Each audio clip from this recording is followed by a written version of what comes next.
Hey everybody, and welcome back to the channel. I haven't done this in a previous video. I have mentioned that I had been fighting a cold last week, but I'm sorry for the raspy voice for yet another video. I'm almost completely kicked this cold, but as you can hear, I still got a little bit of the smoker's voice. So, as you can tell by the title of this video, this is what annoys me about subscription services.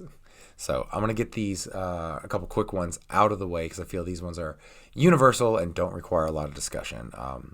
Streaming was supposed to replace cable. We just pick and choose what we wanted and we'd save money. Now, because every studio has their own streaming service, it's worse than cable was and sometimes even more expensive. The constant bi-yearly price hikes. I feel these are mostly due to greed and trying to push us to pay for the yearly subscription instead of paying month to month, where if we get tired of it or we watch what we wanted to watch, we can just, cancel the service. And then also the limiting of devices we can have on it. We all have phones, tablets, laptops, multiple TVs in our homes that we stream from. And if you've got like a family of 4 or more, like I do, the fact that mom, dad, and the kids, if we all want to watch the same streaming service, sometimes one of us might get kicked off because we've reached our screen limitation. That never happened with cable. I know in cable's infancy, we couldn't watch on phones and tablets and things like that because those didn't exist. But you never got limited to the number of TVs in your house. Like if you had 5 TVs in your house, all 5 could watch cable at the same time, 6, 7, 8, didn't matter. They could all watch cable. So those are my universal items. Now on to kind of the bigger ones. First up is 10 episodes or less per season.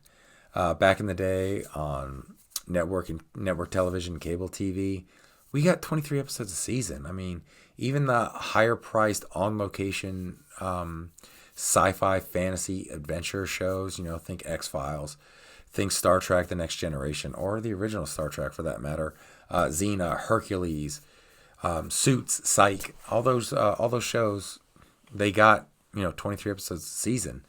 But now it seems like no matter what the budget of the show is, be it a sitcom, be it a high-end fantasy drama like Game of Thrones or The Rings of Power or Stranger Things, we're only getting 8 to 10 episodes a season. If we're lucky sometimes. Sometimes they cut us down to like 6 episodes a season.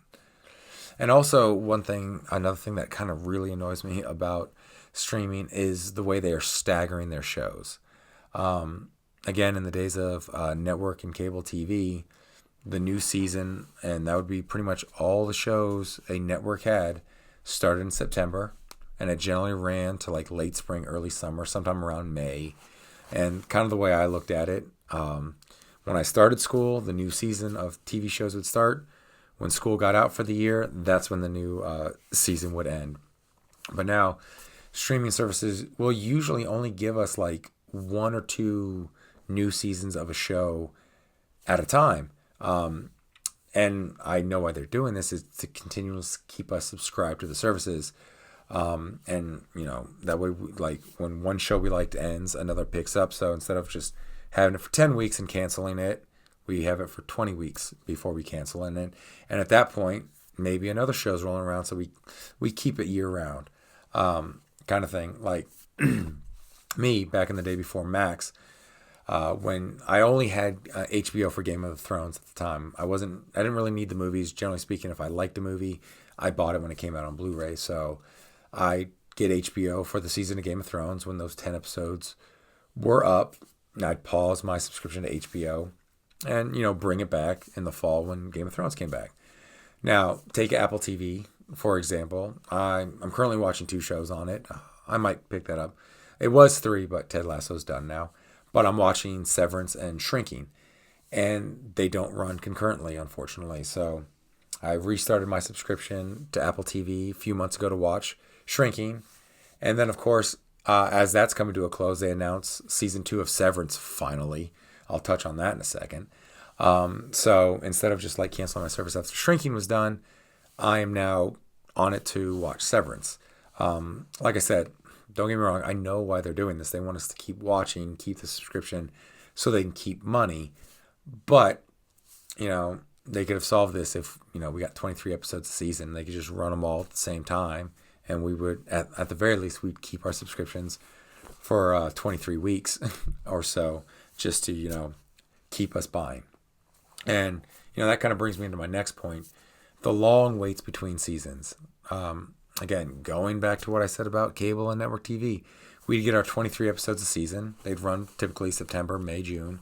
And then that following September, we'd get a new season. Very rarely, I think Mad Men was like the first to really popularize this for network TV. Very rarely would we have to wait more than a few months between seasons. We'd just literally wait over summer break, and then once summer break was over and the fall rolled right around, boom, we were back into our next season. There was no 2-year wait, 3-year wait for some of these shows. Looking at you, House of the Dragon, looking at you, Severance, looking at you, Stranger Things. Especially because these shows love to end on cliffhangers. They love to just keep us wanting to come back. And I thought that was unbearable back in the olden days where I'd have to wait from May to September. But now, these cliffhangers, we're waiting 2 to 3 years.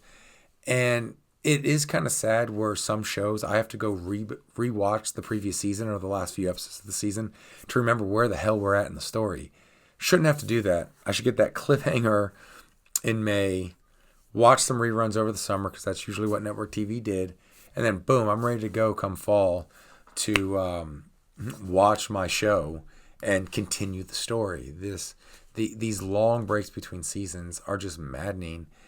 And as I get older, I'm in my 40s now, and you start to think about your mortality. It's like some of these shows I'm hooked on. If they keep doing this 2-3 year crap and they run for 10 seasons, am I going to be around for the final season? Am I going to see the conclusion to some of these stories? I know you young people, if you're watching, you don't have that worry. But us old folks, we got to start thinking about that. And I like to see conclusions to stories. I don't want to die not knowing what happens at the end of Severance. I've read the book House of the Dragon. I was going to say that, but I don't have to say that. Though, speaking of Game of Thrones, George R.R. Martin, please finish your books. Please, I'm asking you. I don't want to die. I don't want you to die without finishing it, but I don't want to die without knowing how the books end. And I hope it's a better ending than the show. And then one last bonus thing, because I'm not sure which I dislike more. Some services, like Netflix, like to drop a whole season on you at once. And if you don't have self-control, like I don't sometimes, you just binge through it all in one weekend, sometimes in one evening. Especially with these 8 episode things, I can burn through 8 hours of watching my favorite show. Or sometimes Netflix, I know, does this. They'll only give you half the season, so you watch half, and then you got to wait several months for the second half of the season to come back. I think this is them trying to model the old network TV model. Season runs, few months off, season runs again. But again, you're only getting 5 episodes, so it's not quite the same. And then, of course, we have the weekly drops, the old school weekly drops. Apple TV does this.